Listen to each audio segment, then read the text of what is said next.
La première de mes règles, c'est vous devez bien organiser vos pages, votre site et votre application. Ça veut dire quoi? Plein de points. Déjà, vous devez réaliser l'architecture de l'information. Parce que comment vous allez pouvoir organiser vos pages si vous ne savez pas comment structurer votre site et votre page? Donc déjà, première étape, faire une architecture de l'information. Et ça se voit directement un site qui n'a pas fait de tri de cartes et d'architecture de l'information. Les éléments sont pêle-mêle, en mode débrouillez-vous.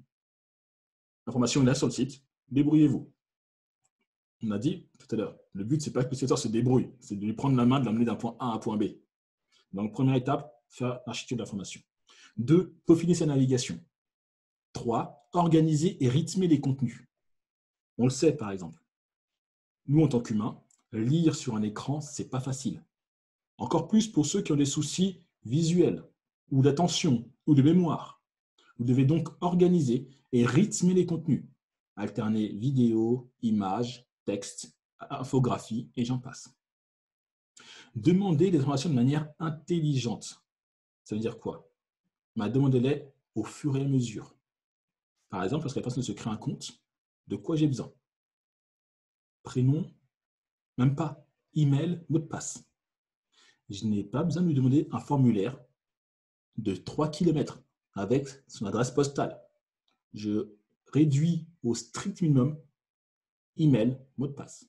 Plus tard, lorsque j'aurai besoin d'informations supplémentaires, je lui redemanderai ces informations-là. Donc, demandez les informations de manière intelligente. Allez à l'essentiel, toujours en termes de contenu et de fonctionnalité. Ne tournez pas autour du pot. Les gens sont venus chercher l'information, ils ne veulent pas qu'on les amène à tourner autour du pot. Ils veulent l'information rapidement. Supprimez les interactions inutiles.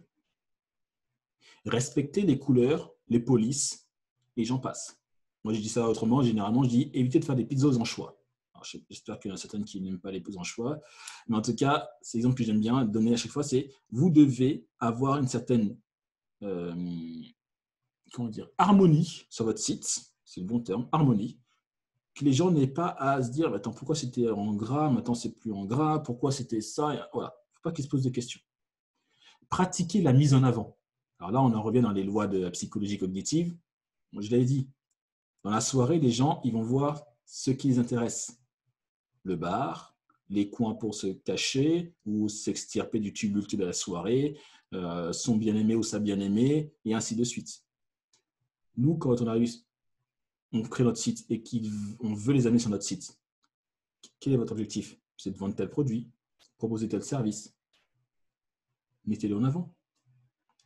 Mettez-le en avant. Et comme ça, les gens vont pouvoir automatiquement, sans réfléchir, le remarquer. Et on l'a dit, là où le regard va, la souris va. Il clique rapidement. La mise en avant. Alors, les techniques de mise en avant, il y en a plusieurs. Les sliders, les ombres, l'affordance. Voilà. Tous ces éléments-là sont importants. Je ne vais pas revenir dessus. Mais pratiquez la mise en avant. Et si vous voulez des exemples de mise en avant, n'hésitez pas à aller voir ce que font plein de sites, Amazon et j'en passe. Ils font de la mise en avant constamment parce qu'ils ont tellement de produits. Inspirez-vous d'eux.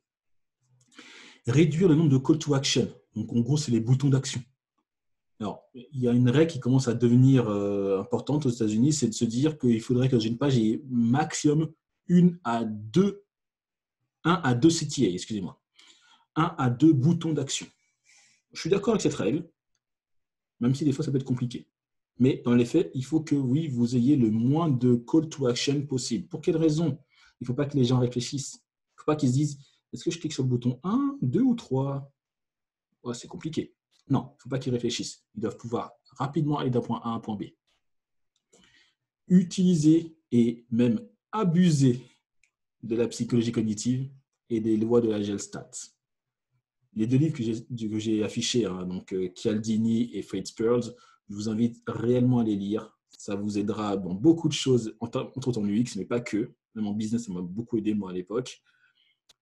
Vous verrez qu'il y a pas mal de pistes qui vous aideront à améliorer vos interfaces, votre expérience utilisateur.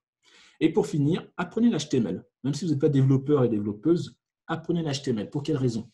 Parce que vous devez comprendre et connaître quels sont les composants graphiques auxquels vous avez accès pour pouvoir créer vos interfaces.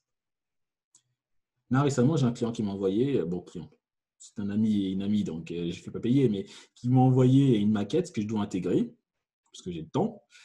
Donc, qu'est-ce qui s'est passé? Mais malheureusement, dans ces maquettes, elle m'a mis des éléments qui n'existent pas dans la palette des composants HTML. Ils ont voulu faire un truc tip-top, un peu comme l'exemple tout à l'heure de votre camarade, un truc tip-top, sauf que ça n'existe pas en HTML. Et si je devais intégrer ça, ça serait beaucoup de développement au final pour rien. Alors, on a fait un point et ils ont accepté tout le monde de pouvoir simplifier leur interface avec des éléments qui n'existaient pas en HTML. On l'a remplacé par des éléments qui existaient en HTML. Et au final, la page est toujours aussi bien. C'est juste qu'il faut connaître l'HTML pour pouvoir savoir ce à quoi on a le droit, qu'est-ce qu'on peut utiliser quand on crée une maquette.